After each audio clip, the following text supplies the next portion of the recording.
Peoples party विफाकी काबीना में शमूलियत के लिए तैयार। नून लीग और पीपल्स पार्टी मिलकर हुकूमत बनाएंगे, काबीना में नहीं बैठेंगे और 3 और 2 साल का पावर शेयर फार्मूला मंजूर नहीं। मुझे कहा गया कि 3 साल मियां साहिब को दे दें, 2 साल आप वजीर आजम बन जाएं।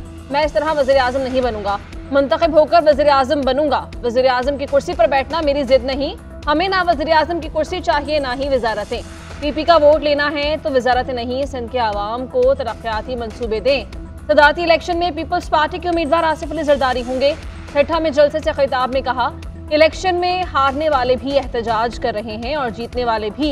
कहीं नून लीग तो कहीं आज़ाद उम्मीदवारों को जितवा दिया गया। सूरत हाल यही रही तो मुल्क आगे कैसे चलेगा। चारों सूबों में लगी आग बुझाने के लिए फिर खप्पे पाकिस्तान का नारा लगाया। आमिराना निज़ाम लाने की कोशिशों की मुज़ाहमत करेंगे। विफाक और जमहूरियत को खतरा हुआ तो कारकुनों को बाहर निकलने की कॉल दूंगा। बिलावल भुट्टो का पीर पगारा और फजल रहमान को दोबारा इलेक्शन लड़ने का चैलेंज। विफाक में मुश्तरका हुकूमत बनाएंगे। शहबाज शरीफ को इत्तेहादियों के साथ काम करने का तजर्बा है। पंजाब में भी नून लीग हुकूमत बनाने की पोजीशन में है। ख्वाजा आसिफ की न्यूज़ कॉन्फ्रेंस, कहा सियासी इस्तेहकाम के लिए अपोजिशन में बैठने को भी तैयार हैं। मौलाना फजल रहमान से दूरियां पैदा नहीं हुई। जिन पर धांधली का इल्ज़ाम है वहाँ उनका इत्तेहाद समझ में नहीं आता। साबिक कमिश्नर रावलपिंडी का बयान मशकूक है, किसी मंसूबे के तहत दिया गया। कमिश्नर का ज़मीर बेचैन था तो पहले बोलते। इलेक्शन कमीशन ने कमेटी बना दी, 3 दिन में रिपोर्ट आ जाएगी।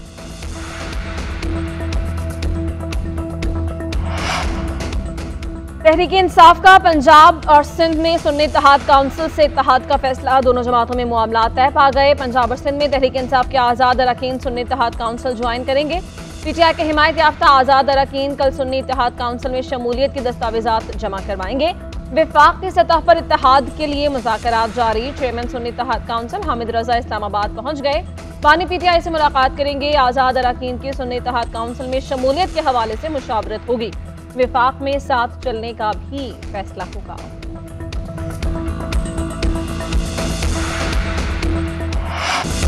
मरकज और पंजाब में भी पीटीआई हुकूमत बनाएगी। वजीर आजम की कुर्सी बानी पीटीआई की अमानत है। तहरीक इंसाफ के रहनुमा उमर अयूब की न्यूज़ कॉन्फ्रेंस, धांधली और इंतखाबी नताइज में तब्दीली की अदालती तहकीकात का मुतालबा। कहा इंतखाबात में तहरीक इंसाफ को 3 करोड़ से ज़ायद वोट मिले। MQM ने कराची में हमारी 18 सीटें चुराई हैं। आज भी पीटीआई के कारकुनों को लापता किया जा रहा है। जाली फॉर्म 45 को मुस्तरद किया जाए। कमिश्नर रावलपिंडी ने कहा कि 50 से 60 हज़ार जाली ठप्पे लगाए, जीते हुए उम्मीदवार को हराया। जो कुछ अवाम के वोट के साथ हो रहा है वो मदर ऑफ ऑल रिगिंग है। बैरिस्टर गौहर कहते हैं कौमी असम्बली में हमारी 180 नशस्तें हैं। फॉर्म 45 सिर्फ पीटीआई को नहीं तमाम जमातों को मिला है। फॉर्म 45 के मुताबिक नताइज का ऐलान किया जाए। कमिश्नर रावलपिंडी के बयान पर जुडिशल कमीशन बनाया जाए। कुछ लोग बंद कमरों में नताइज तय कर लेते हैं। अवाम के रिस्पांस को मद्देनजर रखकर ही फैसला करना होता है। जिनसे उम्मीदें होती हैं उनको ही लाया जाता है। अब फैसले मैदान में होंगे, ये एक संजीदा फैसला है। एहतजाजी सियासत होगी, हम सड़कों पर निकलेंगे। मौलाना फजल रहमान की GNN से गुफ्तगू, कहा किसी सियासी बैठक को इत्तेहाद का नाम देना गलत है। मेरे घर भी दूसरी पार्टीज के वफ्द आते रहते हैं। पीटीआई वालों को कहा कि मेरा और आपका इख्तलाफ है। साबिक कमिश्नर रावलपिंडी ने धांधली की बात की है। देखते हैं क्या तहकीकात होंगी।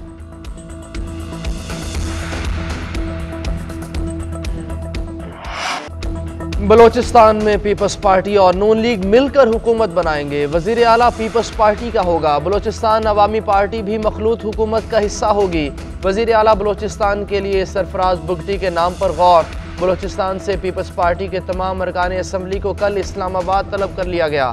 आज़ाद अरकान से राब्तों के लिए 2 रुकनी कमेटी तश्कील। उधर सरफराज बुगटी कहते हैं बलोचिस्तान में हमारे नंबर्स पूरे हैं। नून लीग हमारी इत्तेहादी होगी। हमें बलोचिस्तान की आवाम ने बड़ा मैंडेट दिया। कौम परस्तों को पीपल्स पार्टी का मैंडेट हजम नहीं हो रहा। उनकी तमाम तर घिनौनी हरकतों के बावजूद हुकूमत बनाएंगे। पार्टी की आदत जिस पर एतमाद करेगी वही वजीर आला बनेगा। तहरीक इंसाफ की एक बार फिर मुफाहमत की पेशकश। नामजद वज़ीर आला खैबर पख्तूनख्वा अली अमीन गंडापुर कहते हैं इंतकामी कार्रवाई नहीं करेंगे। इदारे हमारे अपने हैं, सुलह करेंगे। ऐसा निज़ाम बनाएंगे कि किसी के साथ ज्यादती ना हो। शाह से ज्यादा शाह के वफादारों को सजा मिलेगी ताकि कोई आइंदा ऐसा काम ना कर सके। सूबे के हुकूक के लिए सबको मेरा साथ देना होगा। हम खैरात नहीं मांग रहे लेकिन हुकूक जरूर लेंगे। मजीद कहा, 9 मई हमने नहीं करवाया, इंक्वायरी होगी तो साबित हो जाएगा। कुछ मकामात पर लोगों को रोका और सरकारी इमलाक की तरफ जाने दिया गया। पार्टी पॉलिसी नुकसान पहुंचाने की नहीं।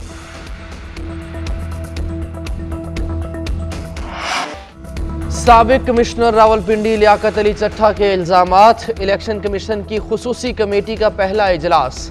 रावलपिंडी डिवीजन के तमाम DROs तलब कल से इंक्वायरी कमेटी के सामने बयानात कलमबंद कराएंगे। अटक, जहलुम, चकवाल, तलागंग और मरी के DROs के बयानात भी रिकॉर्ड किए जाएंगे। कौमी असम्बली के 13 हलकों और सूबाई असम्बली के 26 हलकों के ROs पेश होंगे। कमेटी 3 दिन में रिपोर्ट तैयार करके इलेक्शन कमीशन को पेश करेगी। रिपोर्ट आने के बाद साबिक कमिश्नर के खिलाफ तौहीन इलेक्शन कमीशन की कार्रवाई और कानूनी चाराजोई के बारे में फैसला किया जाएगा।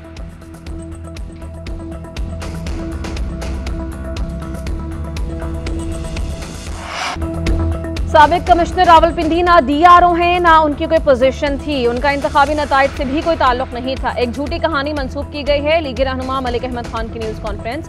हालिया वाक़यात को 9 मई का तसलसल करार दिया। कहा, मुख्तलिफ DROs और उनके बच्चों की तस्वीर लगाई जा रही हैं। उन्हें सोशल मीडिया पर वायरल करके उनकी जानों को खतरात लाहिक किए जा रहे हैं। 9 मई से इन्होंने कोई सबक नहीं सीखा। सरकारी मुलाजमीन को हिरासा किया जा रहा है, प्रोपेगेंडा किया जा रहा है। PTI के बाहर बैठे लोग सोशल मीडिया से झूठी मुहिम चला रहे हैं। अता तारड़ ने कहा, कल एक कमिश्नर को इलेक्शन के 8 दिन बाद बेदारी नसीब हुई। तुम RO थे ना DRO, ना ही कोई सबूत पेश कर रहे हो।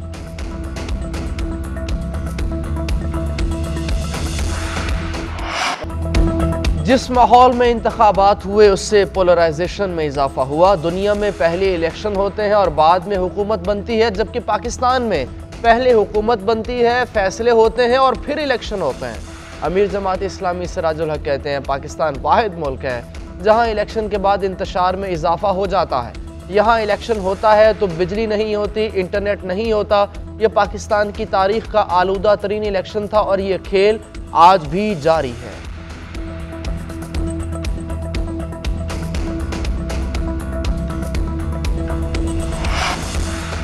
एक दो सीटों वाली जमात को जमहूरियत सूट नहीं करती। खुर्शीद शाह के नाम लिए बगैर मौलाना फजलुर रहमान पर तनकीद। कहा, कुछ लोग इलेक्शन के नताइज को मुतनाज़ बनाना चाहते हैं। वोट भी मिला है और मानना भी नहीं, ये रिवायत चल पड़ी है। चीफ जस्टिस को कमिश्नर के इल्जामात पर वजाहत नहीं देनी चाहिए थी।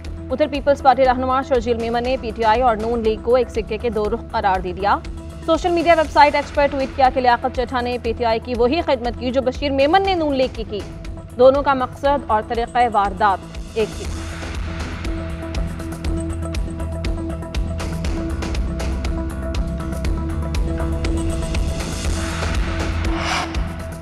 पाकिस्तान बार काउंसिल का इलेक्शन में धांधली के इल्जामात पर तशवीश का इजहार। फौरी तहकीकात का मुतालबा। बार काउंसिल ने बयान जारी किया। कहा, इंतखाबी अमल में धांधली के इल्जामात से इलेक्शन की शफाफियत और साख मुतासिर हुई।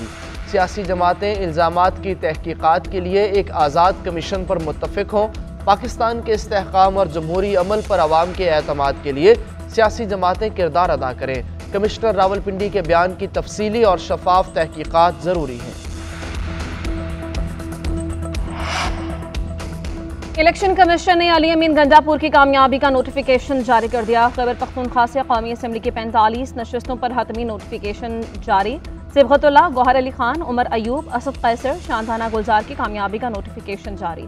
शहरियार आफरीदी, शेर अफजल मरवत, सरदार मोहम्मद यूसुफ, हमीद हुसैन, फताउल्ला खान की नोटिफिकेशन की जारी।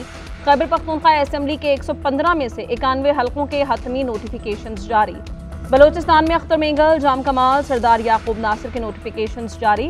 इलेक्शन कमीशन का कहना है कि आज़ाद उम्मीदवार 3 रोज में किसी भी सियासी जमात में शमूलियत इख्तियार कर सकते हैं।